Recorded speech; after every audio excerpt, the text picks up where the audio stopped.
Ka zgjatur më shumë se 4 orë mbledhja jashtëzakonshme e Këshillit Mbikëqyrës të Bankës së Shqipërisë, në cilën është diskutuar dhe me tone të forta mbi skandalin e vjedhjes së thesarit të shtetit.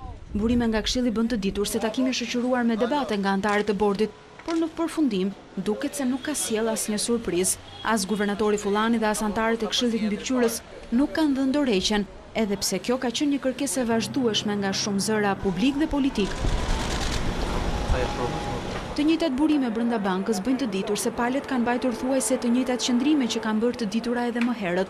Zonja Meksi ka kërkuar nxjerrjen e përgjegjësive institucionale, e veçanërisht të guvernatorit dhe zëvendëses së tij, ndërsa disa prej anëtarëve kanë mbrojtur pozicionin e kreut të Këshillit.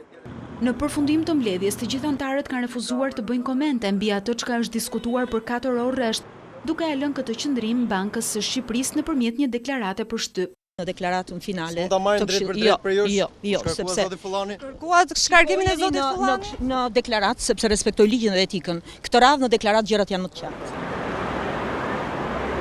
Çfarë vendos në mbledhje deklaratën? Çfarë vendos zoti Golemi? Shikoni deklaratën e përbashkët të Këshillit, e cila shumë shpejt do publikohet. Kërkuat dorëheqjen e Fullanit? Do ketë një deklaratë për shtyp për pak minuta. Për pak minuta do ketë një deklaratë për shtyp.